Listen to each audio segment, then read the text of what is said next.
We're as surprised as anyone else that a Nicktoons-based Super Smash Bros. Knockoff, a sequel to one further still, is actually really good. We've been having a ton of fun with the game's admittedly bizarre roster of characters, and it got us thinking, if we looked at it objectively, which fighters are the most powerful? I'm Kifinosi with One Up Binge, and this is Nickelodeon All-Star Brawl 2 fighters, weak to powerful. For this ranking, we want to make it clear that this is by no means a tier list. We're looking at each character's moveset and judging how they stack up to each other in an objective sense, or at least as objective as a game like this lets you be. And while we may reference the cartoons here and there, this list is mainly for their portrayal in the game. For the first category, we're going with the characters who are more or less par for the course. These characters are the average. Any way you slice it, we sadly have to give Garfield the bottom spot. Look, we love this Monday-hating cat as much as anyone else, but we can't really ignore that he's a cat. Garfield is actually pretty good as a character, but at the end of the day, his moveset mostly consists of a cat eating ludicrous amounts of food, with a few tricks thrown in. To his credit, Garfield can use his love of food to go into sugar rush mode, which makes him especially speedy for a limited time.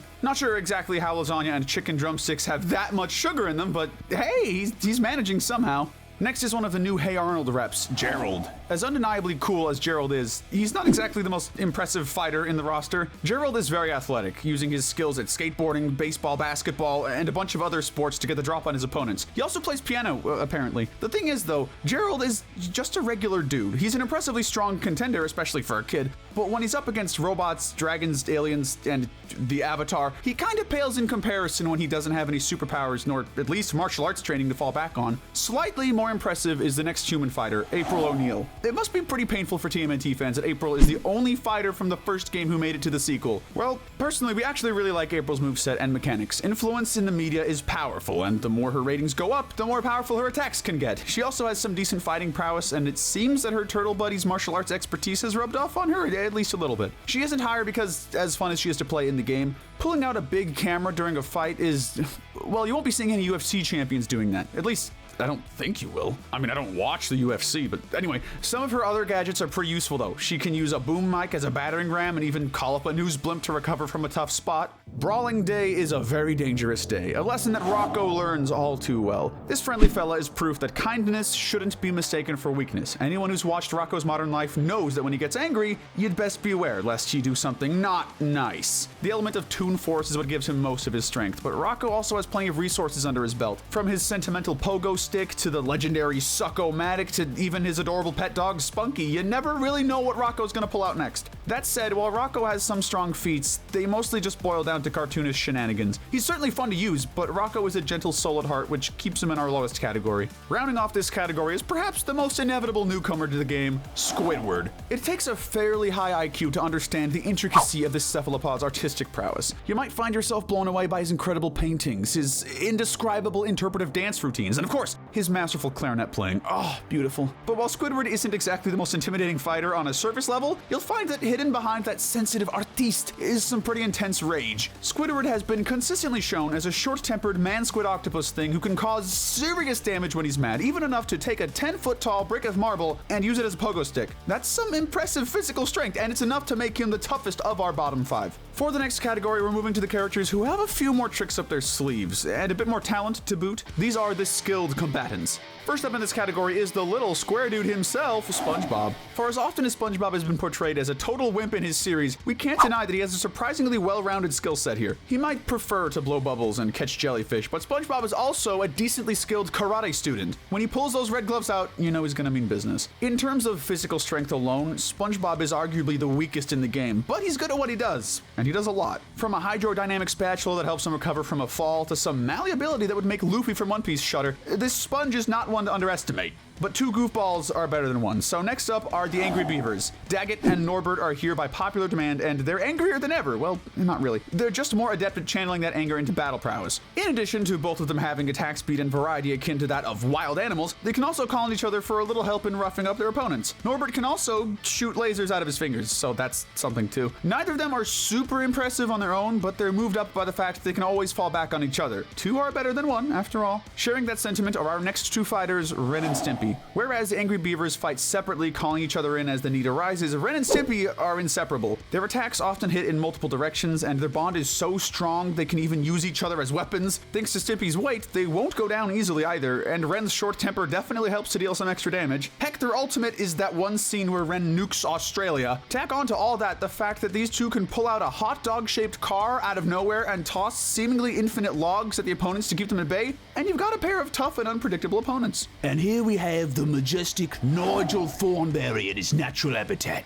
The original meme character of this series, Nigel's probably the character who's most similar to his Smash Bros inspiration. From his multiple jumps to his lightweight, and of course that iconic smashing snap, Nigel has Jigglypuff written all over him. But can Jigglypuff turn into a scorpion? Well, Nigel can't either, but he can summon the characteristics of one, including the ability to inflict venom on his enemies. That ability to summon animalistic traits is also where those multiple jumps came from. Nigel's got some crazy skills that pretty much make him a superhuman. Staying on the topic of superhumans, next up is Grandma Gertie. Grandma Gertie has a freaking battle axe. She just swings that thing around like it's nothing. There's also her purse, which has a bunch of different items in it, which is impressive in terms of variety, and the fact that she's carrying all of that around effortlessly. She's got a grappling hook she can swing from and that can grab onto air, and on top of all that, her fighting skills are on par with Captain Falcon's. Grandma Gertie is a legend, but can we all just agree that she's the weirdest addition to the roster? Like, seriously, the first game had Helga and not Arnold. Then the second game got rid of Helga and added two Hey Arnold characters, both of whom are still not Arnold, and one of them is the most strangely specific character they could have chosen. No disrespect to Gertie, but we're just really wondering who in the NASB development team has such a grudge against Arnold. At the end of this category isn't a superhuman, but more of a superstar. It's Patrick Star.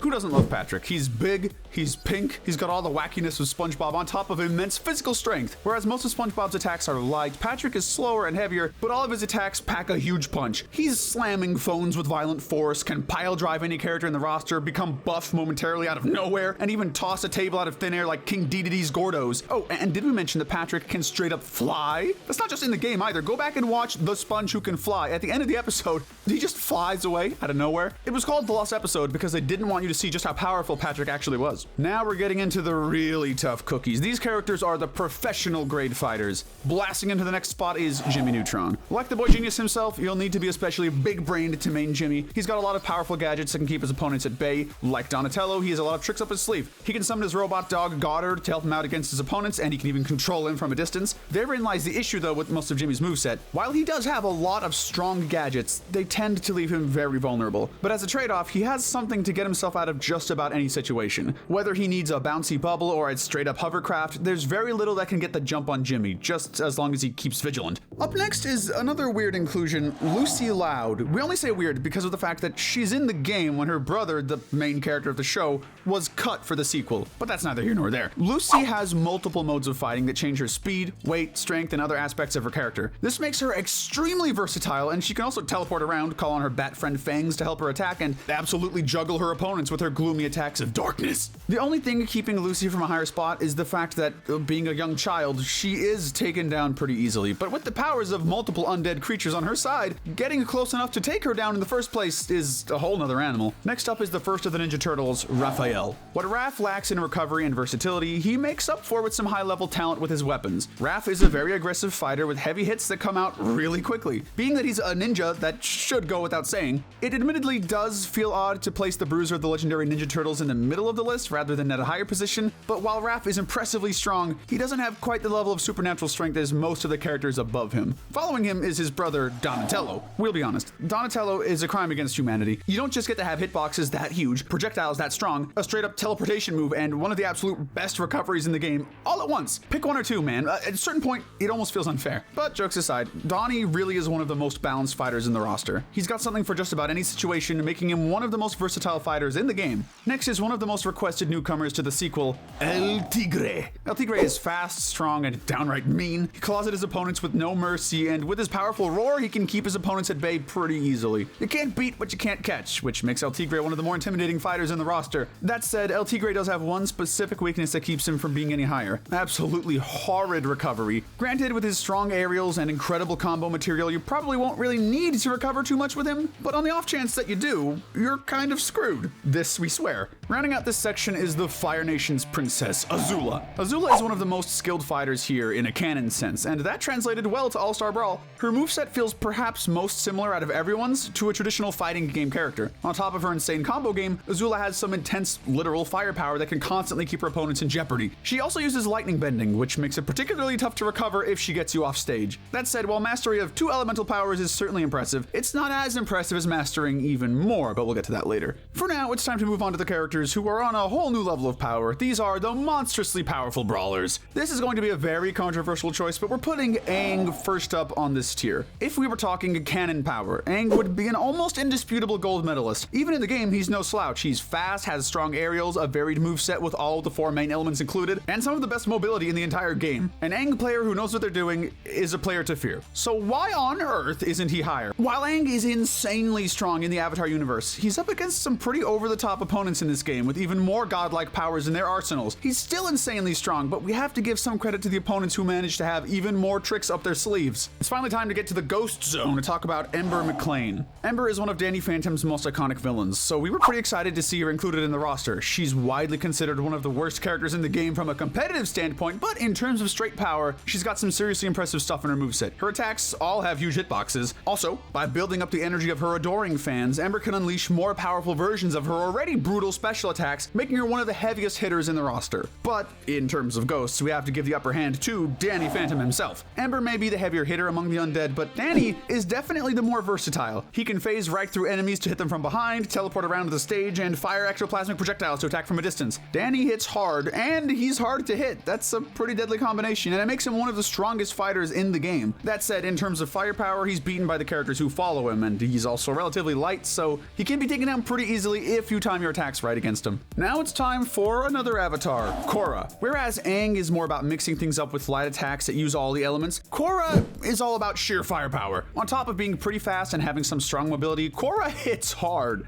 All of her attacks are absolutely brutal to her opponents, and she's a tough cookie on top of all of that. One of the heaviest characters in the game, actually. Still, like Aang, there are other characters with even more cartoonishly overpowered moves in their arsenal, so we're giving her the number 5 spot. Local teenage robot Jenny Wakeman is up next. Jenny has a variety of robotic weapons at her disposal, from giant fists to rockets with remote directional controls to giant hammers and lasers. Jenny's no slouch when it comes to combat. Nor is she a slouch in recovery. With her jetpack, she can come back from just about any distance. Now, this would normally be the part where we tell you why she isn't higher, but no, Jenny's really tough all around. It's just that our top 3 have even more incredible feats of power. The Bronze Medal of Power goes to the biggest, baddest brawler in the game, who also went to college, Plankton. If you thought Plankton was too small to get in the game, think again. His giant mech suit says otherwise. With lasers, poisonous bombs, chum sauce that effectively slows down his opponents, and a long-distance chain grab, Plankton has all kinds of extremely powerful moves in his arsenal. But Plankton doesn't just stop at offense. He's easily the most durable fighter in the game, with propeller blades and explosive rocket bursts to let him recover from tough situations. The only reason Plankton isn't even higher is because he's incredibly slow. Like Smash Bros. Incineroar walking through a pool of peanut butter slow. Combined with his huge mech suit, that makes him pretty easy to juggle in combos. If we didn't know any better, we'd say the only reason he was this high is because the scriptwriter mains him, and that's not true. It's just one of the reasons. As the narrator, I don't condone this, but I did narrate it, so here we are. But what if all that hefty defense and crazy firepower belonged to a character who didn't need a mech suit? We're giving the silver medal position to Reptar. He's no kiddie toy anymore. Reptar means business. He's got the weight and strength of Plankton on top of even better aerials and stage control. Reptar can make any stage into a natural disaster with his fire breath, but you won't have to suffer it for long. You'll be gone in like 2 hits. But while Reptar is an incredibly heavy hitter, and some would argue he's the best in the game, we have one other menacing green character who we feel deserves the top spot. Prepare for your doom! As the gold medal of power goes to Invader Zim.